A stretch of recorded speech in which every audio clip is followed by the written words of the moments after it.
Once upon a time, there was a land that was happy and prosperous. It had a great education system, safe streets, and jobs for everyone. There were a few poor people and a few rich people. Most were in the middle. The people of this land paid for their good life by investing in their future together. They called this paying taxes. Everyone paid what they could afford. The poor people paid a little, the people in the middle paid a middling amount, and the rich people, 1% of everyone, paid more than the others. Just about everyone thought that this was best. But over time, rich people decided they weren't rich enough, so they came up with ways to get richer. The first way was through tax cuts. They didn't mind if this meant fewer services for everyone. They said, why should I care about other non-rich people? I can hire teachers, safety, waste disposal people to work for me for less money than taxes cost. And then I can keep the rest of my taxes for me. The second way rich people got richer was through tax loopholes. These are laws that allow people to avoid paying taxes, with the idea that it's beneficial for other people too, if this group didn't pay. The third way rich people got richer was to pay no taxes at all. This is called tax evasion. Of course, if all the people did this, everything would fall apart. But rich people and giant companies they owned figured no one would notice. This is illegal, but many did it anyway. And so it went. In 20 years, rich people doubled their share of the land's income. Schools, public safety, the roads, parks, libraries, public transportation all went into decline. The rich people didn't care. They said everyone gets what they deserve, and they bought their own teachers, police, garbage collectors, and transportation. They also bought something else, elections. They spent so much money on politics, they elected people who liked what they liked.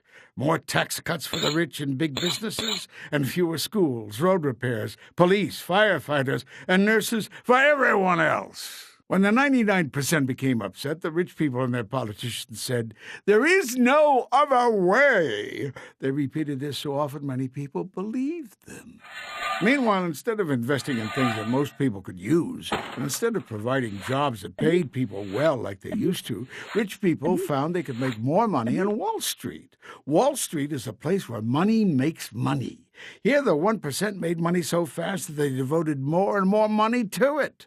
They took some of that money and sent it far away, where workers had no rights, to produce things that workers used to produce here. When ordinary people wondered why rich people needed so much money, the 1% said, "Don't worry.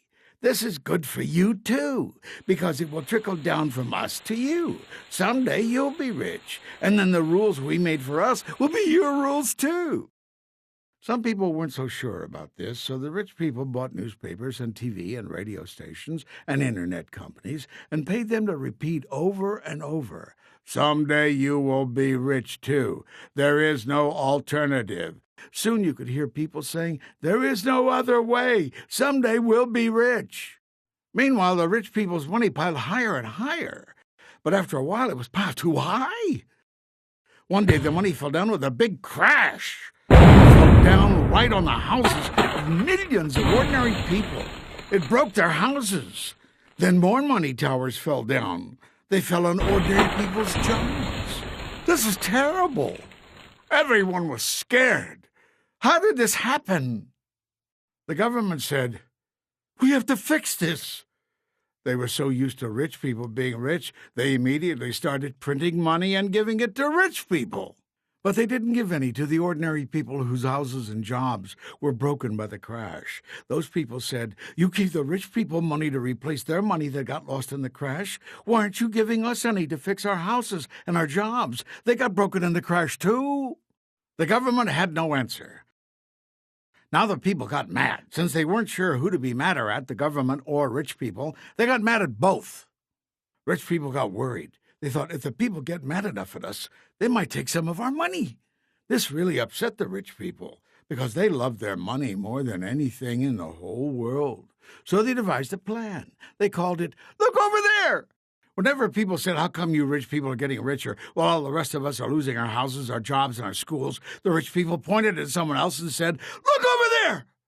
First they pointed at the people whose houses were broken and said, "Look over there. Poor people caused the crash. They built their houses in the wrong place. If they hadn't done that, the money wouldn't have fallen on them. But most people didn't believe them. So the rich people pointed at someone else this time, teachers. They said, look over there. Teachers have jobs and you don't. No one can ever fire them. And lots of teachers are bad. The schools are failing. Teachers are the reason. Bad teachers. Bad teachers.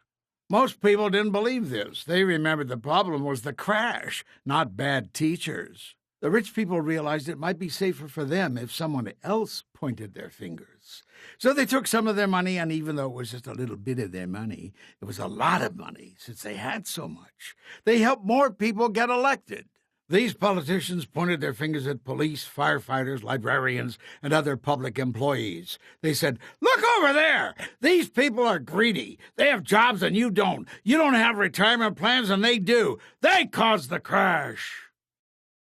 Some people thought this might be true. They knew someone or something had caused the money to fall. Maybe it was the firefighters.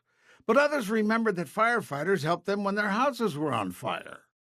They also remembered it was the 1% who built the money towers that crashed on their houses and jobs. Some people even remembered those towers of money had replaced factories and jobs that people used to have.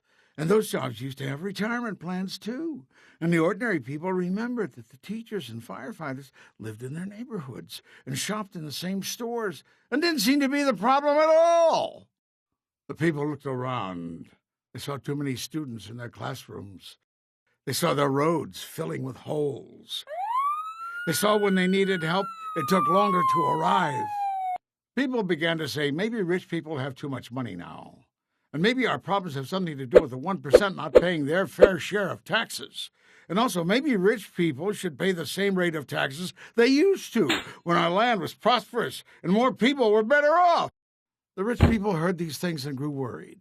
They told their politicians to pass laws to prevent people from organizing, prevent people from voting, prevent people from having retirement plans.